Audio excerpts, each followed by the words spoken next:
ताणं नमो सिद्धाणं नमो ऐरियाणं नमो झायाणं नमो लोये सौवसाहुणं ऐसो पंच नमो यारो सौवे पाव पेड़ासणो मंगलाणं च सौवेसिं मम वै मंगलम। बोल महावीर भगवान की। हाथ ऊंचा उठा करके परम पूज्य आचार्य श्री आदि सागर जी महाराज की, परम पूज्य आचार्य श्री महावीर कीर्ति महाराज की, परम पूज्य आचार्य श्री विमल सागर जी महाराज की, परम पूज्य आचार्य श्री तपस्या सम्राट सन्मति सागर जी महाराज की, परम पूज्य चतुष्पट्टाधीश आचार्य श्री सुनील सागर जी महाराज की।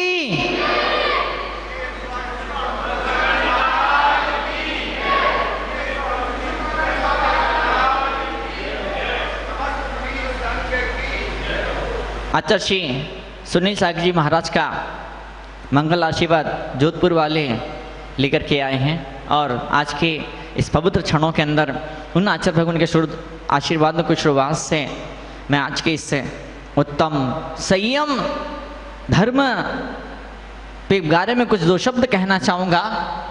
शब्द आचार्य भगवान सुनील सागर जी महाराज के हैं, उनकी मंगल में कृति धम्मो मंगलम के कुछ मंगल प्रवचन की सुंदर किताब आज मेरे हाथों में है और सौभाग्य है इस किताब में थोड़ा बहुत कुछ संपादन टाइप से करने का मुझे बड़ा प्यारा अवसर सा प्राप्त हुआ था। आचार्य भगवान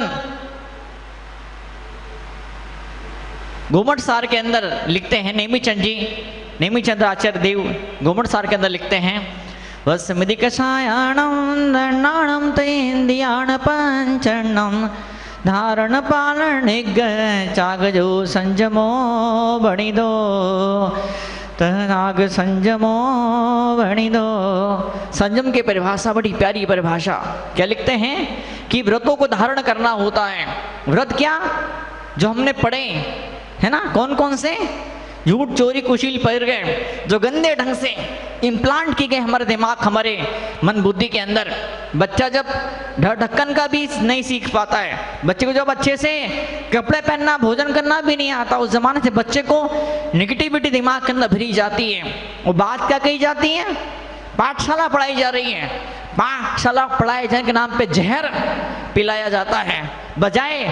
बजाय कुछ और याद कराने, कुछ और पढ़ाने के, बजाय पॉजिटिविटी दिमाग में फीड करने के, बजाय दिल को संयम के फूलों से महकाने के, उसको क्या समझा जाता है? 5 पाप के नाम याद कर। निगेटिव अप्रोच, शुरुआत से निगेटिव अप्रोच। माँ बच्चे को बोलती है बेटा वहां नहीं जाना, बेटा ऐसा नहीं करने का, बेटा ऐसा करने से पाप लगता है, बेटा ऐसा करेगा तो फेल हो जाएगा। माँ कभी समझा ही नहीं पाती उस बेटे को, माँ कभी समझा ही नहीं पाती है कि बेटा ऐसा ऐसा करना चाहिए, ऐसा ऐसा करेगा तो लाइफ में तुझे ये आउटकम्स क्रिएट होंगे, लाइफ में तुझे ये उपलब्धि, तुझे पाप तो हासिल होगी। यही संयम के मामले में हो रहा है। लोगों ने संयम की ऐसी बैंड बजा के रखी है, संयम का ऐसा कबाड़ा करके रखा है। क्या बोलते हैं? ये तो तलवार की धार पे चलने के समान है। क्या बोलते हैं? तपस्या से ताकत को ऐसा डराया जाता है, उसको ऐसा डराया जाता है, उसको ऐसा जब ब्रह्मचारी बनने वाला होता है, जब कोई तप और त्याग, छोटा सा भी तप त्याग करने वाला, करने का विचार मन के अंदर पैदा होता, लोग डराते हैं। अरे इतना त्याग है, इतना मुश्किल है, इतना कठिन है, बाप रे तुझसे नहीं बनेगा, तू नहीं कर पाएगा। शुरू से उसको ऐसा डराया धमकाया उसको जाता है। और तो और जो साधु की सेवा के लिए आगे आता है उसको डराया धमकाया जाता है। तू कहाँ ट्रस्टी बने चक्कर में पड़ रहा है, हट, फालतू लफड़े को पाल रहा है तू, है? अरे सेवा करना, सेवा तुझे, सेवा के तुझे किसने मना किया? सेवा को तुझे मना किसने किया है? अब पद पे रह करके लोग जूते मारेंगे, इतनी सी गलती हो जाएगी लोग पकड़ लेंगे, लोग गला पकड़ लेंगे, लोग तैयार बैठे टांग खींचने के लिए। हाँ, इतना डराया धमकाया जाता है। और आचार्य नेमीचंद लिखते हैं द्रव्य संग्रह के अंदर, क्या लिखते हैं? असुहादो विणवित्ति सुहे पवित्ति जान चारित्रम। अशुभ से छूटना, और छूटना कैसे? सुहे पवित्ति, शुभ के अंदर प्रवृत्ति। और शुभ मतलब क्या? जो हम सब अपनी आंखों से देख रहे हैं। तो अच्छा भगवान क्या लिखते गोमटसार के अंदर? व्रतों का पालन किया जाए। क्या आप आचार्य विद्यासागर जी भगवान कहते हैं, क्या कहते हैं? आप सच बोल रहे हो, इसका नाम सत्य नहीं है। आपने झूठ नहीं बोला, इसका नाम सत्य नहीं है। सत्य उसको बोलते हैं। आपने नियम ले लिया, आपने प्रतिज्ञा कर ली कि मैं झूठ नहीं बोलूंगा, इसका नाम सच है। जब तक प्रतिज्ञा आपके जीवन के अंदर पैदा नहीं हो पाती है, जब तक आप संकल्प की डोर से आप बंधते नहीं है, तब तक कोई व्रत, कोई नियम नहीं होता है। हाँ, मैं कई बार उदाहरण दिया करता हूं। मैं कोई लड़का कोई लड़की भाग करके आ गए, शादी किए बिना, पंडित के फेरे के बिना, समाज को इनवाइट किए बिना, मंदिर जाए बिना, भाग करके कोर्ट में मैरिज कर ली, या कोर्ट में मैरिज भी नहीं करी, भाग करके साथ में रहने लगे, लिव इन रिलेशनशिप। अब जो बच्चा पैदा होगा वो किसकी औलाद माना जाएगा?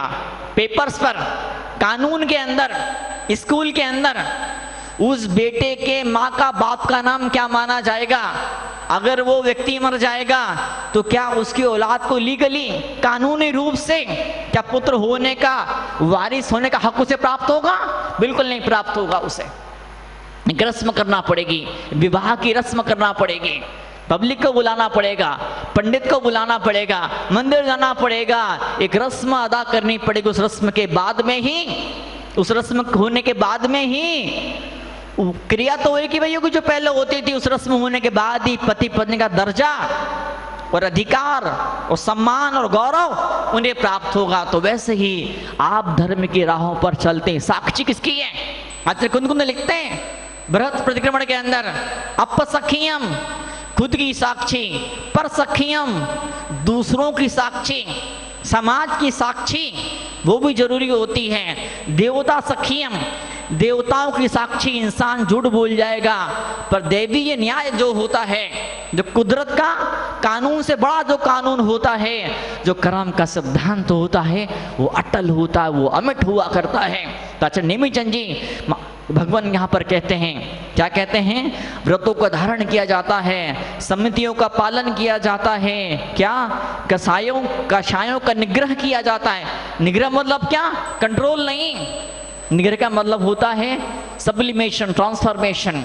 ऐसी गंदगी पैदा हुई कि जब संस्कृत भाषा के शब्दों का जब हिंदी में अनुवाद हुआ तो अनुवाद करने वाले निरे साहित्यकार थे, मात्र साहित्य की साधना करी थी, लेकिन धर्म का अमृत उनके दिल तक नहीं पहुंचा था। तो अहिंसा का ट्रांसलेशन क्या कर दिया?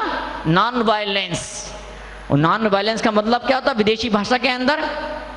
वायलेंस का मतलब होता है वायलेंट। मतलब क्या होता है? हाथ पे चला के उपद्रव करना, तीर से, तलवार से, डंडे से, लातों से, घूसों से, मुक्कों से, चांटों से, तमाचों से मारना पीटना, उसका नाम हिंसा। उसको नहीं करने का नाम अहिंसा। जबकि अहिंसा का बड़ा विशाल विस्तृत मतलब हुआ करता है, जो दिल से, भावनाओं से, किसको देख करके मन के अंदर अबोला जो पैदा होता, मन में उससे दूर भगने की भावना जो पैदा होती, जिसे हम कहते भाव हिंसा, वो भी हिंसा हुआ करती है। उससे बचने का नाम भी अहिंसा हुआ करता है। जब मन अहिंसा में इतना डूब जाता, खो जाता है, तो कहाँ कौन से जीव का घात हुआ, पात हुआ, कुछ मालूम नहीं पड़ता है। मुनिराज जब पीछे से मार्जन करते हैं, जब मुनिराज बैठते तो पीछे से यूं करते हैं, तो प्राणी की रक्षा नहीं कर रहे होते हैं, किसी को मरने से बचा नहीं रहे होते हैं। वे क्या होते हैं? अप्रमाद की दशा होती है। कौन सी दशा होती है? अप्रमाद की दशा हुआ करती है। उनके उनमें इतनी करुणा है, उनके उनमें इतनी करुणा है कि मैं यहाँ पे बैठूंगा ना, तो मैं यहाँ पे बैठूंगा तो ये जीव बेचारा कहाँ जाएगा? तो उस जीव को कहीं और पट्टा देते हैं, कहीं और जगह देते हैं। हाईवे बन रहा है, हाईवे बन रहा है, हाईवे बनता तो क्या होता है? हाईवे के रास्ते में दुकानों को, मकानों को यूआईटी वाले, नगर पालिका वाले, नगर निगम वाले, सरकार के लोग तोड़ देते हैं। और तोड़ने से पहले क्या करते हैं? किसी और दूर कॉलोनी में उससे बढ़िया जगह उसे दी जाती है, साथ में कुछ मुआवजा उसे दिया जाता है। इसी का नाम संयम हुआ करता है। क्या? विषय चोर बहु फिरत है, ये विषय लूटने वाले मन की शांति को, मन के मकरंद को, मन की आनंद को, प्रसन्नता को, खुशी को, सुकून को, तो उसको बचाए रखने के लिए, तो उसको बढ़ाते रहने के लिए इस संयम की साधना अपने आप में हुआ करती है। या फिर आचार्य बोलते हैं दंडानम, जो 3 दंड होते हैं, मन दंड, वचन दंड, काय दंड, इन दंडों का मन वचन काय को शुभ में लगाया जाता है, शुभ में लगाया जाता है। जो 5 इंद्रिय होती है, उन 5 इंद्रियों को क्या किया जाता है? उन पे जय का, विजय का परचम फहराया जाता। झंडा कब फहरता है? जब कोई देश जीत जाता है, जब कोई देश जीत जाता है, जब कोई देश किसी देश को, पड़ोसी आक्रामक सेना को हरा देता है, तो उसके कहते जीत गया। तो वहां दुनिया के अंदर जीतने का मतलब क्या होता है? दुनिया के बाजारों में जीतने का मतलब होता है किसी को मार डालना, किसी को खत्म कर देना। और मनोविज्ञान की भाषा के अंदर भगवान महावीर की इस पवित्र परंपरा के अंदर जीतने का मतलब होता है अपने मन को इतना डुबो दिया, इतना लगा दिया इन पवित्र चरणों में, अपनी आत्मा के अंदर, कि बस उसी का नाम संयम हुआ करता है। सिद्ध भगवान एक भी कर्म का नष्ट नहीं करते हैं। सिद्ध भगवान एक भी कर्म को नष्ट नहीं करते हैं। सिद्ध भगवान 8 कर्मों को नष्ट नहीं करते हैं। अनंत भगवान 4 कर्मों को नष्ट नहीं करते हैं। संभव नहीं कर्मों को नष्ट करना। ये नष्ट करना, तोड़ना, जला देना, काट डालना, मार डालना, ये जैन धर्म के शब्द नहीं हैं। जिसके दिल में इतनी करुणा है, जो एक केंद्रीय जीव को भी मारना नहीं चाहता है, उसके मुंह से मारना, काटना, कंट्रोल करना, डोमिनेट करना, दबाना, डराना, धमकाना, मैनिपुलेट करना, ये शब्द धर्म के शब्द नहीं है। भगवान ने, किसी भी भगवान ने, किसी भी तीर्थंकर ने एक भी कर्म को नष्ट नहीं किया। किसी भी सिद्ध ने एक भी कर्म को नष्ट नहीं किया। उन्होंने मात्र अपनी आत्मा का ध्यान किया, ने मात्र अपने आप को उपलब्ध, अपने आप को प्राप्त किया। और जब एक बार अपनी आत्मा के ध्यान में खो गए, डूब गए, फिर कर्मों का जो होना था, कर्मों का जो होना था वो हो गया। उधर ध्यान ही नहीं है, उधर मन ही नहीं है, उस बारे में कुछ पता ही नहीं है। हाँ, उसका नाम होता धर्म, उसका नाम होता अध्यात्म। तो अध्यात्म के इस पाठ को पढ़ने के लिए हम यहाँ पर आए हैं। मूलाचार में आचार्य भट्टगिर स्वामी यूं कहता थे, कुंद स्वामी 989 989 नंबर गाथा में कहते हैं क्या? 4 अंगुल की जिह्वा इंद्रिय। कितने अंगुल की? 4 अंगुल की जिह्वा इंद्रिय, और 4 अंगुल की भोग इंद्रिय। इन 8 अंगुल ने बड़ी तबाही मचा के रखी है। वो जिन 8 अंगुल पर, क्या? जो इन 8 अंगुल पर 4 अंगुल की जीभ और 4 अंगुल की भोग इंद्रिय, जो इन पे विजय पा लेता है, उसी का नाम संयमी हुआ करता है। एक दूसरे ग्रंथ के अंदर, किसी वैदिक परंपरा ग्रंथ के अंदर कहा है संयम का मतलब क्या होता है, संयम की परिभाषा क्या होती है? संयम की परिभाषा होती है अति भुक्ति और अति उक्ति। जो बहुत ज़्यादा बोलता है, जो बहुत ज़्यादा भोजन करता है, जो बहुत ज़्यादा बार भोजन करता है, जो बहुत ज़्यादा मात्रा में भोजन करता है, जो बहुत सारे अनकाउंटेबल, बिना गिने, ये भी आने दो, वो भी आने दो, वो भी आने दो, वो भी आने दो, वो भी आने दो, ना ऐसा नहीं, लिमिट बनाइए। आज पर्युषण पर्व है, आज अष्टमी है, आज 16 करण पर्व है, 28 चल रही है, भगवान के पंच कल्याणक की तिथि है। तो भले मैं इतना खाऊं या इतना सा 2 दाने खाऊंगा, लेकिन गिनती बना के खाऊंगा मैं कि आज 5 या 6 या 7 या 8 आइटम से अधिक आइटम नहीं लूंगा। आचार्य आदि सागर जी महाराज बड़ा पवित्र उदाहरण आए हैं हमारे बीच में। आचार्य आदि सागर जी महाराज हफ्ते भर में 1 बार भोजन, हफ्ते भर में 6 दिन का उपवास, 7वें दिन आहार, और क्या लेते थे? मात्र 1 वस्तु। सनमति सागर जी महाराज तपस्वी सम्राट 10 साल तक मात्र मट्ठा पानी ले, मात्र 2 वस्तु, मट्ठा और पानी। आचार्य सुनील सागर जी महाराज वैसे तो अष्टमी चतुर्दशी को उपवास करते हैं, हर अष्टमी हर चतुर्दशी को गुरु परंपरा चले ही उपवास करने की, आचार्य जी उपवास करते हैं।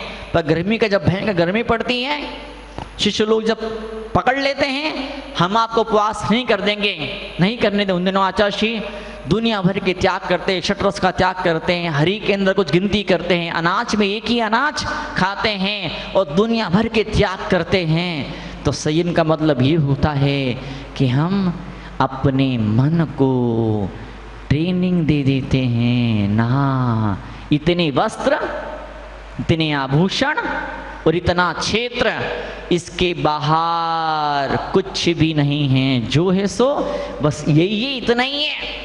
इसका नाम संयम अपने आप में हुआ करता है। निश्चित रूप से जिंदगी के पास में ढेर सारे उपहार होते हैं आपको देने के लिए, but only one condition, if you deserve of it, तो this is a way to create a deservedness. योग्यता को बढ़ाइए, अपनी पात्रता को बढ़ाइए, अपनी झोली को बढ़ाइए। और भजन गाने वाला बोलता है ना, जो संगीतकार जब आता भजन गाता है, क्या भजन गाता है? मेरी झोली छोटी पड़ गई रे, इतना दिया मेरे बाबा ने, मेरी झोली छोटी पड़ गई रे, इतना दिया मेरे गुरुवर ने। गुरु देता है, परमात्मा देता है, देता नहीं दिखता है, इतना देता, इतना दे, झोली छोटी पड़ जाती है। लेकिन जब सिद्ध बनते हैं क्या मिलता? अनंत ज्ञान, अनंत मिलता, अनंत। उस अनंत को संभालने के लिए आपकी झोली बहुत बड़ी होनी चाहिए। और झोली बहुत बड़ी कैसे बनती है? संयम की साधना करने झोली बहुत बड़ी बना करती है। उत्तम संयम, इंद्रिय संयम, प्राणी से दोनों संयम। इंद्रियां शुभ में लगी रहे, इंद्रिया धर्म ध्यान में लगी रहे। और जब इंद्रिया धर्म ध्यान में लगी रहती है, अपने आप पाप का विचार भी नहीं आ जाता है। उचित कदाचित मन है कभी फिसल भी जाता है, वो फिसले मन को वापस लेकर के आते हैं। क्या बोलते हैं? क्षुदोपस्थापना। वो कैसे करते हैं? एक संयम होता है क्षुदोपस्थापना संयम। वो क्या होता है? वो ये होता है मुनराज अपनी गलती के लिए तौबा करते हैं। क्या करते हैं? प्रतिक्रमण। क्या करते हैं? प्रायश्चित। उससे संयम के साधना में हर रोज एक कदम एक कदम एक कदम एक एक कदम एक कदम आगे बढ़ते जाते हैं। कि गृहस्थी मैंने ऐसे देखे हैं, क्या महाराज जितनी देर हम पूजा करते हैं, महाराज जितनी देर हम प्रतिक्रमण करते, जितनी देर हम सामय करते, उतनी देर के लिए हम पंखा नहीं चलाते हैं।